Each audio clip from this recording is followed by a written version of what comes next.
Friends, സൃഷ്ടാവായ ദൈവം, അങ്ങനെ ഒരു സൂപ്പർ പവർ ഉണ്ട് എന്ന് വിശ്വസിക്കാത്ത നിരീശ്വരവാദികളും, കഷ്ടതകൾ വരുമ്പോൾ വിശ്വാസികളിൽ ചിലരും ഒരുപോലെ ചിലപ്പോൾ ചോദിച്ചു പോകുന്ന ചില ചോദ്യങ്ങളുണ്ട്. തൻ്റെ എല്ലാ സൃഷ്ടികളുടെയും സകല കാര്യങ്ങളും അറിയുന്നവനും സർവവ്യാപിയും പരിധികളില്ലാത്ത അധികാരമുള്ളവനും കരുണാലുവുമായ ഒരു സൃഷ്ടാവാണ് നമുക്കുള്ളത് എന്ന് ബൈബിൾ പറയുന്നു. അങ്ങനെയുള്ള ഒരു ദൈവം ഉള്ളപ്പോൾ എന്തുകൊണ്ടാണ് ഈ ഭൂമിയിൽ ഇത്രമാത്രം കഷ്ടപ്പാടുകൾ? സകല കാര്യങ്ങളും അറിയുന്നവനും സർവവ്യാപിയുമായ ദൈവം ഇതൊന്നും എന്തേ കാണുന്നില്ല? പരിധികളില്ലാത്ത അധികാരമുള്ളവനായിട്ടും എന്തേ തൻ്റെ സൃഷ്ടികളെ കൺട്രോൾ ചെയ്യുവാൻ ദൈവത്തിന് കഴിയുന്നില്ല? ഇതിനുള്ള ഉത്തരം ബൈബിളിൽ ഉണ്ടോ എന്ന ഒരു സ്റ്റഡിയാണ് ഈ വീഡിയോയിൽ കൂടി നടത്തിയിരിക്കുന്നത്. സാത്താനാണ് ഈ ലോകത്തെ ഭരിക്കുന്നത് എന്ന് 2 കൊരിന്ത്യർ 4 രേഖപ്പെടുത്തിയിരിക്കുന്നു. അതിനെ ശരിവെക്കുന്നതാണ് ക്രിസ്തുവിന്റെ വചനങ്ങളും. സാത്താൻ പല വേഷത്തിലും പല പേരിലും അറിയപ്പെടുന്നു. അതിലൊരു പേരാണ് the Prince of the world. ക്രിസ്തു പ്രിൻസ് ഓഫ് ദി വേൾഡിനെ കുറിച്ച് യോഹന്നാന്റെ ബുക്കിൽ പറയുന്നത്, ഇപ്പോൾ ഈ ലോകത്തിന്റെ ന്യായവിധിയാകുന്നു. ഈ ലോകത്തിന്റെ പ്രഭുവിനെ സ്വർഗത്തിൽ നിന്നും പുറന്തള്ളും. ലോകത്തിന്റെ പ്രഭു വരുന്നു, അവൻ എന്നോട് ഒരു കാര്യവുമില്ല. പ്രോഫറ്റിക് ബുക്കാണല്ലോ വെളിപ്പാട്. അതിൽ ഇതിനെക്കുറിച്ച് പറയുന്നത് നമുക്കൊന്ന് കേൾക്കാം. സ്വർഗവും അതിൽ വസിക്കുന്നവരുമായുള്ളവരെ ആനന്ദിപ്പീൻ. ഭൂമിക്കും സമുദ്രത്തിനും അയ്യോ കഷ്ടം. പിശാച് തനിക്ക് അല്പകാലമേ ഉള്ളൂ എന്നറിഞ്ഞ് മഹാക്രോധത്തോടെ നിങ്ങളുടെ അടുക്കൽ ഇറങ്ങി വന്നിരിക്കുന്നു. ഇവിടെ സ്വർഗീയ നിവാസികളോട് ആനന്ദിക്കുവാൻ ഭൂലോകരോട് അവർ കയ്യോ കഷ്ടം എന്നും പറയുന്നത് എന്തുകൊണ്ട്? ഇതറിയണമെങ്കിൽ നാം സാത്താനെ കുറിച്ച് കൂടുതലായി അറിയേണ്ടിയിരിക്കുന്നു. സാത്താൻ, ഡെവിൾ, ബെൽസബൂൾ, അപ്പോളൻ അഥവാ അബാഡൻ, ഇവയൊക്കെയും സാത്താന്റെ പേരുകളാണ്. സാത്താൻ അവന്റെ സ്വഭാവങ്ങൾ അവന്റെ പ്രവൃത്തിയെ കാണിക്കുന്നവയാണ്.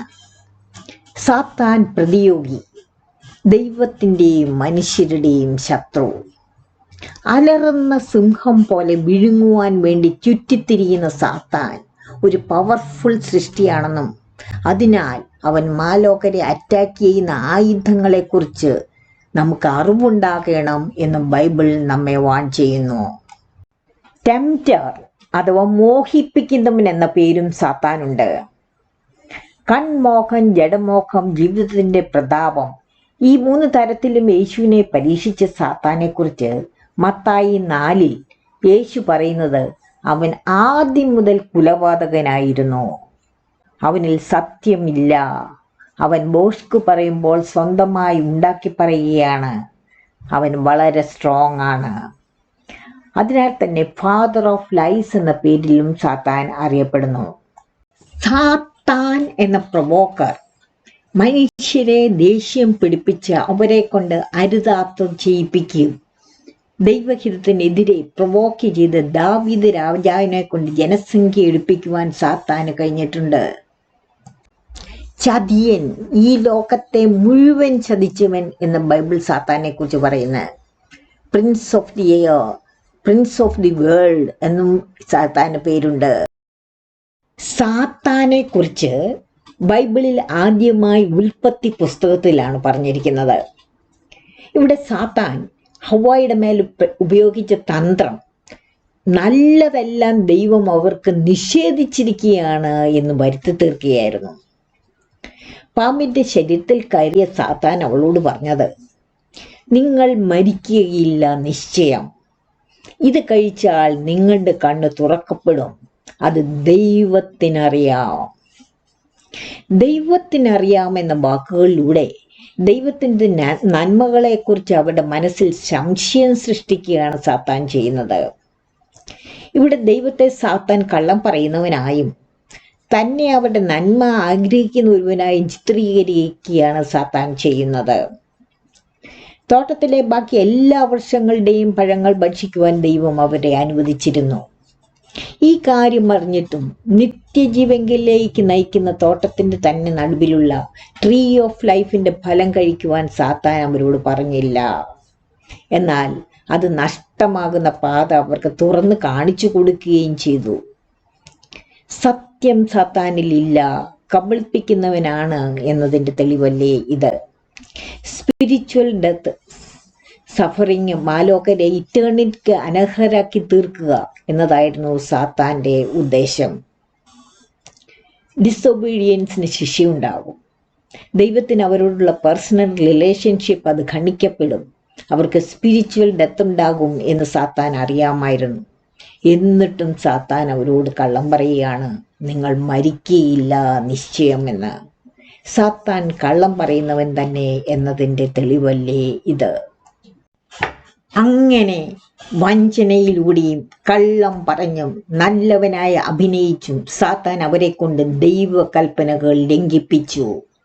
അതിൻ്റെ ഫലമോ ദൈവകോപത്താൽ അവിടെ നിന്നും പുറക്കപ്പെട്ട അവർക്ക് ദൈവവുമായി ഉണ്ടായിരുന്ന പേഴ്സണൽ റിലേഷൻഷിപ്പ് നഷ്ടമായി. സ്പിരിച്വൽ ഡെത്ത് അവർക്കുടൻ സംഭവിക്കുകയാണ്.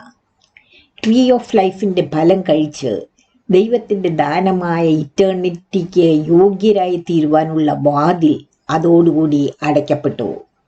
മനുഷ്യന് കഷ്ടപ്പാടും വേദനയും അവിടെ ആരംഭിക്കുകയാണ്. തോട്ടത്തിൽ എല്ലാം സുലഭമായിരുന്നു. അതോടുകൂടി മുള്ളും പറക്കാരെയും വളരുവാൻ തുടങ്ങിയ ശപിക്കപ്പെട്ട ഭൂമിയിൽ കഠിനമായി അധ്വാനിച്ച് ഭക്ഷണത്തിനായി കൃഷി ചെയ്ത് ഭക്ഷണം കണ്ടെത്തേണ്ടി വരുന്നു ആദമിന്. ഹൗവായിക്ക് വേദനയോട് കൂടിയ പ്രസവം. ഇവർക്ക് മാത്രമല്ല, അവരുടെ പരമ്പര, അതായത് മാലോകർക്ക് മുഴുവനായി ഉള്ളതായിരുന്നു ദൈവത്തിൻ്റെ ശിക്ഷാവിധി. സാത്താന് മനുഷ്യ ശരീരത്തിൽ കയറി തൻ്റെ ഇഷ്ടങ്ങൾ അവരെ കൊണ്ട് നിർവഹിപ്പിക്കുവാൻ കഴിവുണ്ട് എന്ന് കാണിക്കുന്ന അനേകം സംഭവങ്ങൾ ബൈബിളിലുണ്ട്. അതിലൊന്നാണ് ഹവ്വയുടെ അടുക്കൽ വന്ന പാമ്പ്. രണ്ടാമതായി, സാത്താന് രോഗങ്ങളാൽ മനുഷ്യരെ അടിമയാക്കി വയ്ക്കുവാനുള്ള കഴിവുണ്ടെന്നുള്ളതാണ്. ക്രിസ്തു അനേകം അത്തരം ആൾക്കാരെ അതിൽ നിന്നും വിടുവിച്ച് സുഖപ്പെടുത്തുന്നത് ബൈബിളിൽ രേഖപ്പെടുത്തിയിട്ടുണ്ട്. മൂന്നാമതായി, അടയാളങ്ങളും അത്ഭുതങ്ങളും കാണിക്കുവാൻ സാത്താനും കഴിവുണ്ട്. ഇസ്രായേൽ മക്കളെ വിടുവിക്കുവാനായി ഈജിപ്തിൽ ഫറവയുടെ മുന്നിലെത്തുന്ന മോശയും ആരോണും കാണിച്ചതെല്ലാം അവിടുത്തെ മജീഷ്യന്മാരും കാണിച്ചു. 2 തെസ്സലോനിക്കർ 2 അന്ത്യകാലത്തെ അടയാളങ്ങളിൽ ലോകമെമ്പാടും വിശ്വാസ തകർച്ചയുണ്ടാകും.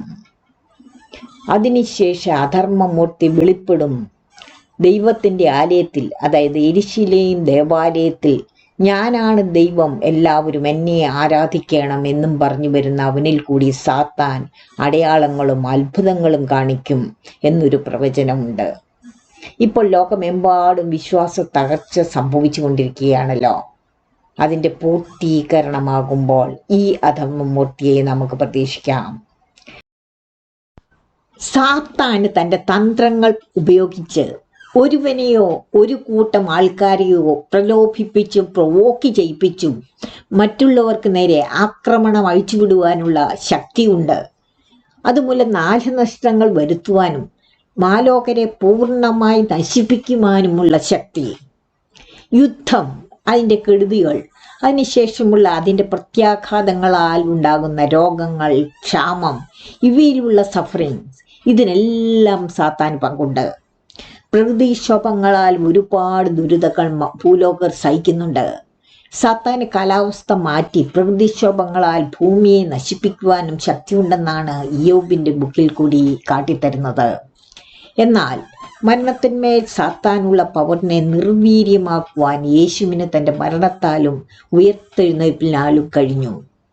ദൈവവുമായി പേഴ്സണൽ റിലേഷൻഷിപ്പ് ഉണ്ടായിരുന്ന ആദമിനും ഹവ്വായിക്കും നിയമലംഘനത്താൽ ഉണ്ടായ സ്പിരിച്വൽ ഡെത്തിനാൽ ഇറ്റേണിറ്റിയിലേക്കുള്ള അടയ്ക്കപ്പെട്ട വാതിൽ യേശു തൻ്റെ മരണത്താലും ഉയർത്തെഴുന്നേൽപ്പിനാലും മാലോകർക്കായി തുറന്നു കൊടുത്തുകൊണ്ട് സാത്താനെ നശിപ്പിച്ചില്ലെങ്കിലും നിർവീര്യനാക്കി. സാത്താൻ്റെ പ്രവർത്തനങ്ങൾക്കൊക്കെ സാത്താന് സഹായിയായി നിൽക്കുന്നത് ഡെമോൺസ്, അതോ പിശാചുക്കളാണ്. ആരാണ് ഈ ഡെമോൺ? ഡെമോൺസിനെ കുറിച്ച് അധികമൊന്നും നമുക്ക് ബൈബിൾ വിവരം നൽകുന്നില്ല. ബൈബിളിൽ ചേർക്കാത്ത എന്നാൽ അതിൽ റെഫർ ചെയ്തിരിക്കുന്ന ഈനോക്കിന്റെ ബുക്കിൽ പറയുന്നത്, ദൈവകൽപ്പന ലംഘിച്ച് ഭൂമിയിലേക്ക് ഇറങ്ങി വന്ന ചില മാലാഖമാർ ഭൂമിയിലെ സ്ത്രീകളുമായി കൂടിക്കലർന്ന് അവർക്ക് ജനിച്ച രാക്ഷസ കുഞ്ഞുങ്ങളുടെ ആത്മാക്കളാണ് പിശാചുക്കൾ എന്ന്. മനുഷ്യർക്കിവർ ഭീഷണിയായപ്പോൾ ദൈവം ഇവരെ തമ്മിൽ തല്ലിപ്പിച്ച് അവരെ എല്ലാം കൊന്നു. എന്നാൽ മരണശേഷം ഇവരുടെ ആത്മാക്കൾ മറ്റു മനുഷ്യരുടേതുപോലെ ദൈവത്തെങ്കിലേക്ക് പോയില്ല. അവർക്ക് ഭൂമിയുമില്ല സ്വർഗവുമില്ല എന്ന അവസ്ഥ. അദൃശ്യമായി ഈ ഭൂമിയിൽ തന്നെ ചുറ്റിത്തിരിയുന്ന ഈ പിശാചുക്കളെ ഉപയോഗിച്ചാണ് സാത്താൻ പ്രവർത്തിക്കുന്നത്. ഈ പിശാചുക്കളോ അവരുടെ കൃത്യം നിറവേറ്റുവാനായി മനുഷ്യരെയും ഉപയോഗിക്കുന്നു. ഇവർക്ക് മനുഷ്യ ശരീരത്തിൽ കയറുവാനുള്ള കഴിവുണ്ട്. യേശു ഇങ്ങനെയുള്ളവർക്ക് വിടുതൽ നൽകി സുഖപ്പെടുത്തുന്നത് ബൈബിളിൽ രേഖപ്പെടുത്തിയിട്ടുണ്ട്. സാത്താന്റെ ഉദ്ദേശം മനുഷ്യ ജീവിത ദുരിതപൂർണമാക്കുക, അവരെ നശിപ്പിക്കുക. തൻ്റെ കഴിവുകളും ശക്തിയും കൊണ്ട് മനുഷ്യരെ അവൻ്റെ സ്ലേവാക്കി ദൈവത്തിങ്കിൽ നിന്ന് മനുഷ്യരെ അകറ്റുക. ഏദൻ ഗാർഡനിൽ വെച്ച് അടയ്ക്കപ്പെട്ട ഇറ്റേണിറ്റിയുടെ വാതിൽ തുറക്കപ്പെടാതെ മനുഷ്യർക്ക് മുൻപിൽ അടഞ്ഞു തന്നെ കിടക്കണം. അവരെ എന്നേക്കുമായി നശിപ്പിക്കുക എന്നതാണ് സാത്താന്റെ ലക്ഷ്യം. അതിനാൽ ക്രിസ്തുവിന്റെ രക്ഷയുടെ ഗോസ്പലിന്റെ വെളിച്ചം അവരിലേക്ക് എത്തരുത്. അതിനായി സാത്താൻ പ്രയോഗിക്കുന്ന ഏറ്റവും വലിയ ആയുധമാണ് മനുഷ്യരെ പ്രകോപിപ്പിക്കുക എന്നത്. അതുവഴി ജഡീയ പാപങ്ങളായ ലൈംഗിക അധാർമികത, അശുദ്ധി, ഇന്ദ്രിയത, വിഗ്രഹാരാധന, മന്ത്രവാദം, ശത്രുത, കലഹം, അസൂയ, കോപം, തർക്കങ്ങൾ, ഭിന്നതകൾ, മദ്യപാനം ഇവയിലേക്ക് തള്ളിവിടുക. നമ്മുടെ ഹൃദയത്തിലും മനസ്സിലും ദുഷിച്ച ചിന്തകൾ നിറച്ച് തെറ്റായ ഉദ്ദേശങ്ങളിലേക്ക് അവരെ തിരിക്കുക. നമ്മുടെ മനസ്സിൽ സംശയങ്ങളും പേടിയും നിറയ്ക്കുക. ഇവയൊക്കെയാണ് സാത്താന്റെ പ്രവർത്തന ശൈലി. ലോകത്തിൽ നിങ്ങൾക്കുള്ള സഹോദര വർഗത്തിന് കഷ്ടപ്പാടുകൾ തന്നെ പൂർത്തിയായി വരുന്നു എന്ന് പറഞ്ഞുകൊണ്ട് സാത്താനെ കുറിച്ച് 1 പീറ്റർ 5 തരുന്ന ഒരു വാണിംഗ് ഉണ്ട്. ശാന്തതയോടെ ഉണർന്ന് ജാഗ്രതരായിരിപ്പീൻ, വിശ്വാസത്തോടെ സാത്താനെ എതിർത്ത് നിൽക്കുവാൻ. കാരണം മാലോകരുടെ ശത്രുവായ ഡെവിൾ ആരെ കൊല്ലണമെന്ന് നോക്കി അലറുന്ന സിംഹം പോലെ ചുറ്റിത്തിരികയാണ് എന്ന്.